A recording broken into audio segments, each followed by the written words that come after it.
बहुत समय पहले की बात है। एक गांव में दीपाली अपनी दो जुड़वा बेटियों के साथ रहती थी।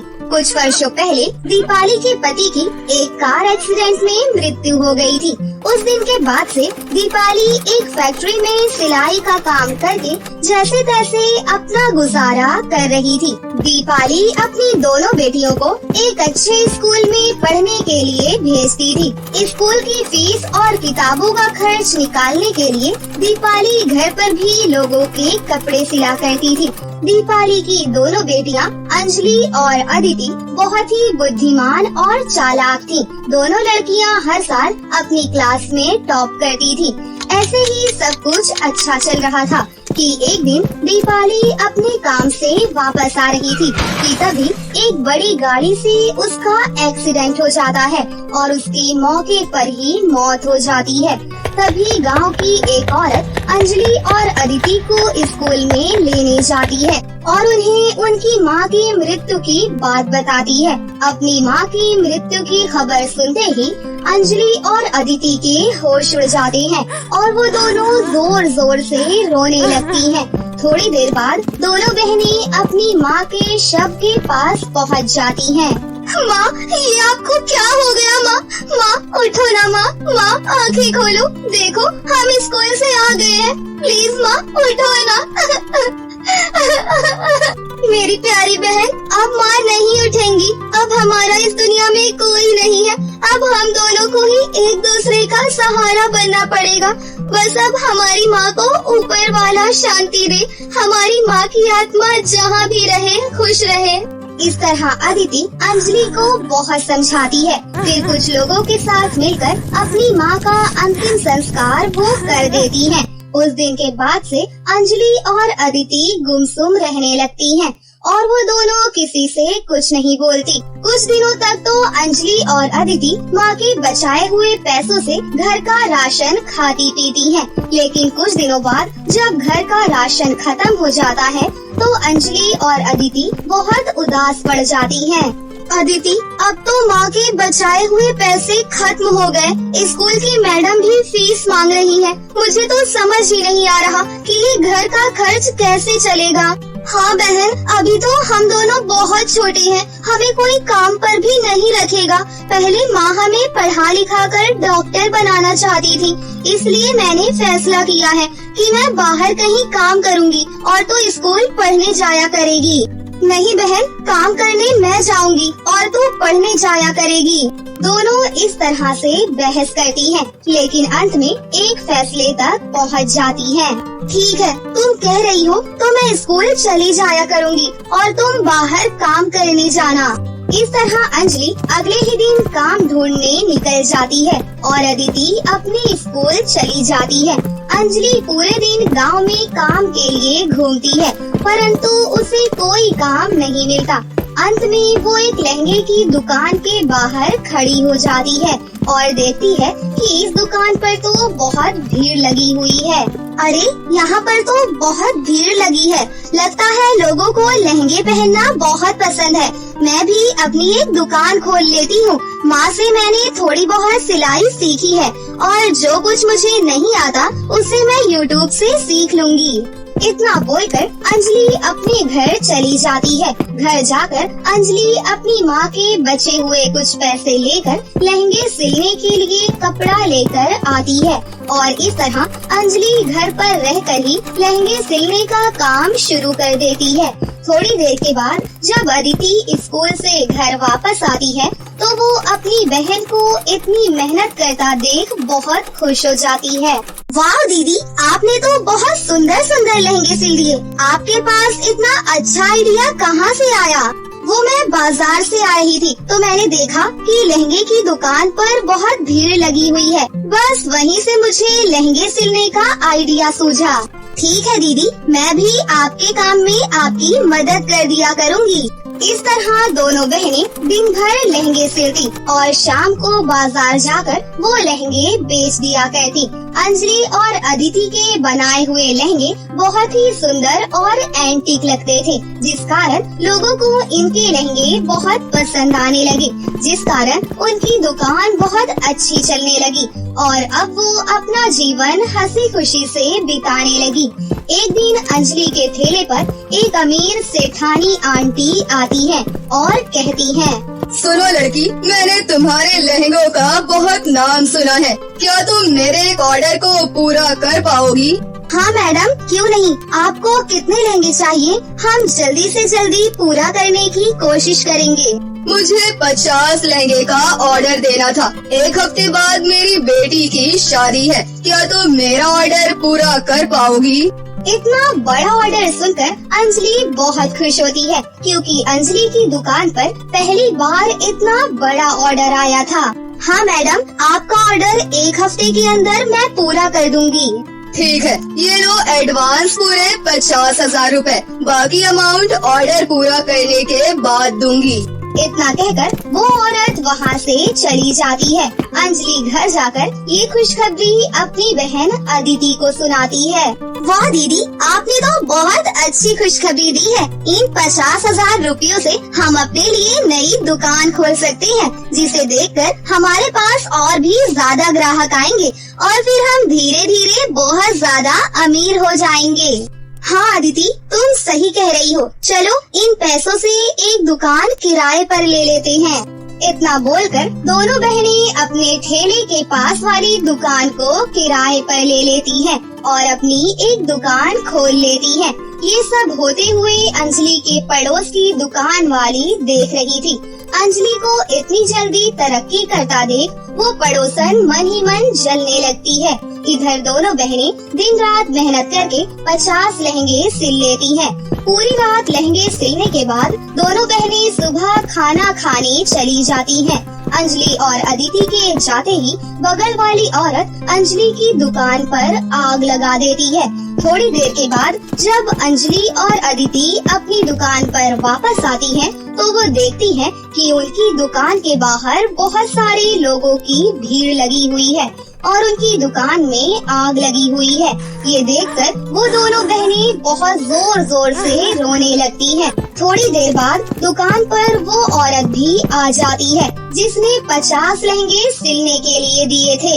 ये क्या, तुम दोनों तो दुकान में आग लगाकर बैठ गई। अब मेरे ऑर्डर को कौन पूरा करेगा? मैडम, मुझे एक दिन का टाइम दे दीजिए। हम दोनों बहनें आपका ऑर्डर पूरा कर देंगे। आप देख सकती हैं कि पता नहीं किसने हमारी दुकान को आग लगा दिया है। ठीक है, मैं तेरी बात पर भरोसा करके तुझे एक दिन की मोहलत और देती हूँ। अगर कल सुबह तक तूने मेरे 50 लहंगों को मुझे लाकर नहीं दिया तो मैं तुझे जिंदा नहीं छोड़ूंगी और तेरे घर पर भी कब्जा कर लूंगी।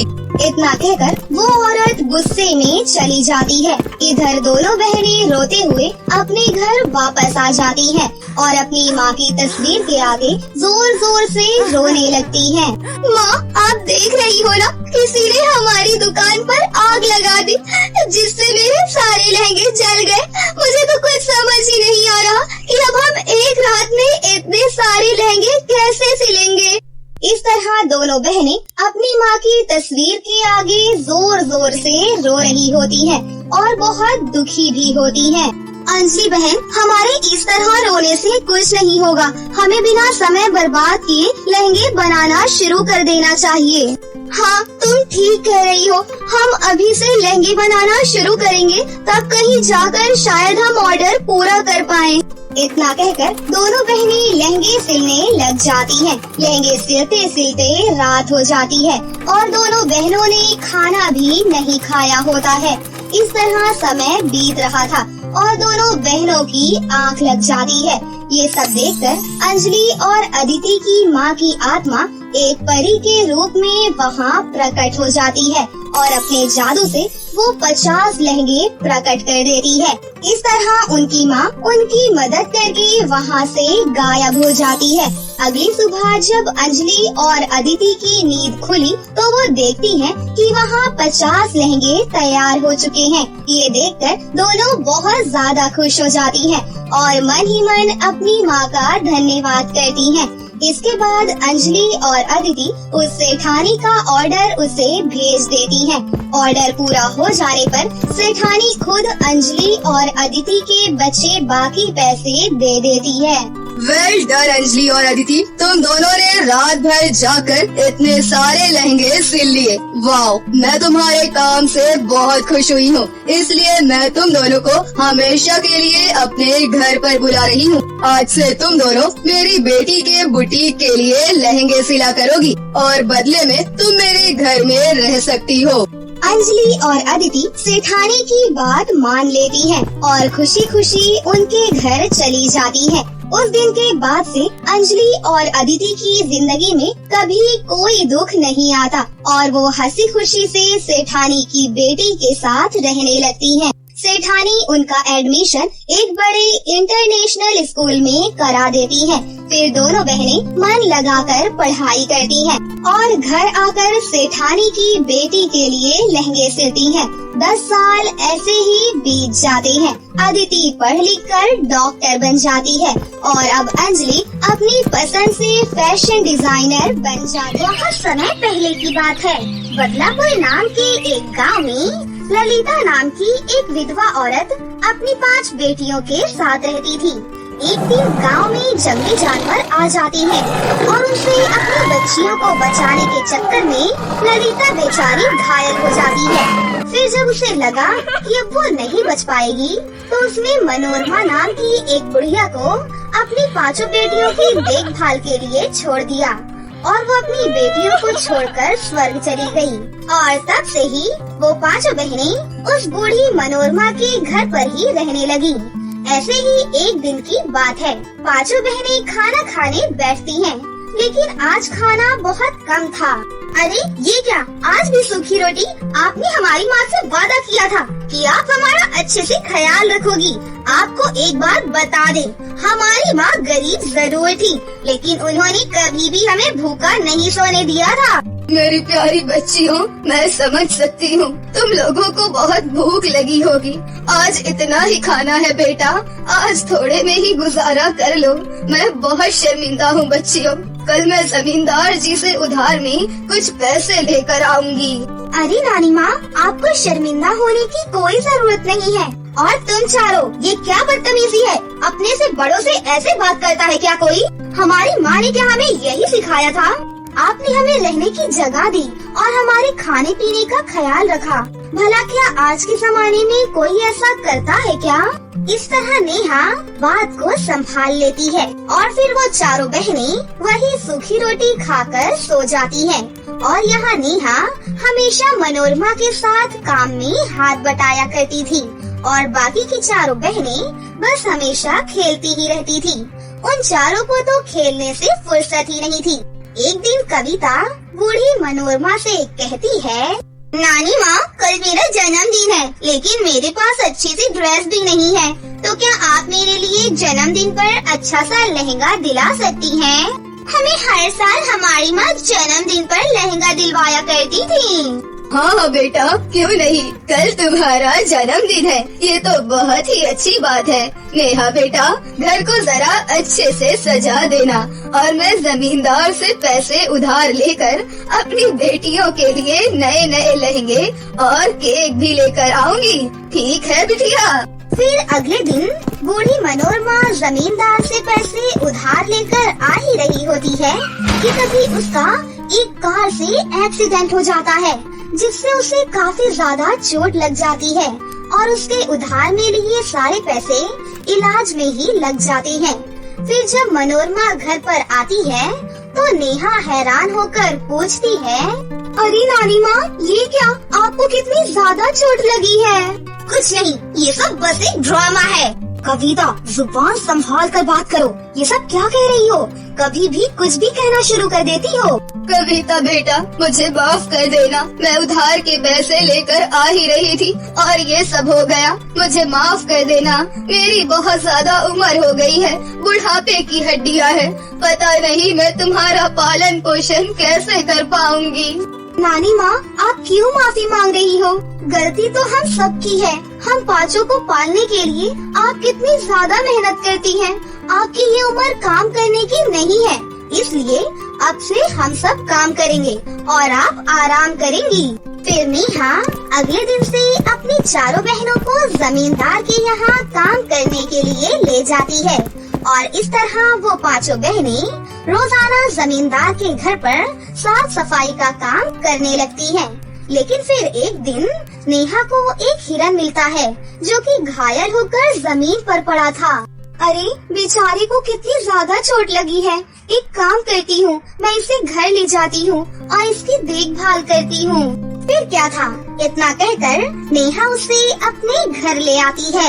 छी छी छी छी छी छी छी। दीदी, इस हिरन के मुंह से कितनी गंदी बदबू आ रही है। आप इसे क्यों उठाकर ले आई है यहाँ पर? ये जानवर है, बेचारा बोल नहीं सकता, इसे दर्द हो रहा होगा। हमें इसके दर्द को समझना चाहिए। जाओ जल्दी से हल्दी का लेप बना कर ले आओ। नहीं, मैं कुछ भी नहीं लेकर आऊंगी। नहीं लेकर आओगी? ठीक है, अगर इतनी ही ज्यादा बदबू आ रही है तो बाहर आने की कोई जरूरत नहीं है, सीधे घर के अंदर जाओ। उसके बाद नेहा की चारों बहनें चुपचाप अंदर चली जाती हैं और हिरन की बिल्कुल भी मदद नहीं करती।